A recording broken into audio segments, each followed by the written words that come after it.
વધુ એક ભુવાના ધતિંગનો પર્દાફાશ થયો છે। સુરતના કતાર ગામમાં ભુવા સામે દુષ્કર્મની ફરિયાદ। આરોપી નરેશ ચૌહાણ સામે ગુનો નોંધાયો। ધાર્મિક વિધિના બહાને હોટલમાં લઈ જઈ દુષ્કર્મ આચર્યું। સોશિયલ મીડિયા પર વૈભવી જીવન બતાવી પોતાનો પ્રભાવ ઊભો કર્યો હતો। સિંગણપોર પોલીસે નરેશ નામના ભુવાની ધરપકડ કરી લીધી છે। તો અંધશ્રદ્ધાના નામે દુષ્કર્મનો પ્રયાસ કરવામાં આવ્યો। સુરતથી આ ઘટના સામે આવી રહી છે, જ્યાં વધુ એક ભુવાના ધતિંગનો પર્દાફાશ થયો છે। આ ભુવો હોટલમાં લઈ જઈ અને દુષ્કર્મ આચરતો હતો અને આ મામલે જ ફરિયાદ નોંધાઈ છે। આપણી સાથે સંવાદદાતા અમિત સુરતથી જોડાઈ ગયા છે।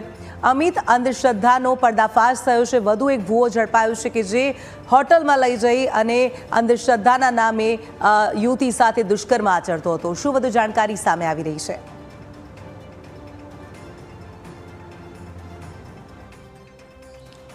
जी ચોક્કસથી આજે કહી શકાય કે કતારગામ વિસ્તારમાં રહેતી એક પરિણીતાને ધાર્મિક વિધિના નામે આજે અવારનવાર હોટલમાં લઈ જઈ તેની સાથે દુષ્કર્મ છે તે આચરવામાં આવ્યું હતું અને આ નરાધમ ભુવાનું નામ છે નરેશ ચૌહાણ હતું।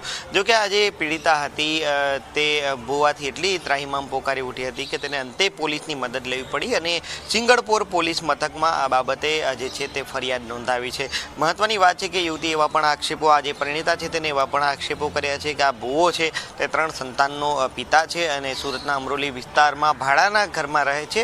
જો ભાડાના ઘરમાં રહેતા હોવા છતાં પણ સોશિયલ મીડિયામાં રોબ જોવા માટે અલગ અલગ પ્રકારની જે રીલ્સ મૂકીને તે લોકોમાં એક વટ ઊભો કરતો હતો અને ત્યારબાદ લોકોને પોતાના ઝાંસામાં આજે ફસાવતો હતો અને અલગ અલગ વિધિના બહાને લોકો પાસેથી પૈસા પડાવતો હોવાના આક્ષેપ પણ કરવામાં આવ્યા છે। મહત્વની વાત એ છે કે હાલ તો આજે નરેશ ચૌહાણ છે તેની ધરપકડ સિંગણપોર પોલીસ દ્વારા કરવામાં આવી છે અને વધુ જે કાર્યવાહી છે તે હાથ ધરવામાં આવી રહી છે। જો કે આ ભુવો નરેશ ચૌહાણ છે તેને અગાઉ કેટલી મહિલાઓને આ પ્રકારે પ્રતાડિત કરી છે તે બાબતે તેની પૂછપરછ પણ કરવામાં આવી રહી છે। બીજી તરફ આજે કતારગામ અમરોલી સહિતના વિસ્તારમાં કેટલાક લોકોને ધર્મના નામે ધતિંગ કરીને પોતાના પ્રભાવમાં લઈ એક ટોળકી બનાવી હોવાના આક્ષેપ પણ આજે પરિણીતા દ્વારા કરવામાં આવી રહ્યા છે અને હાલ તો પોલીસે આ ભુવા સામે આજે દુષ્કર્મની કલમો હેઠળ ગુનો દાખલ કરી તેની ધરપકડ કરીને વધુ તપાસ હાથ ધરી છે।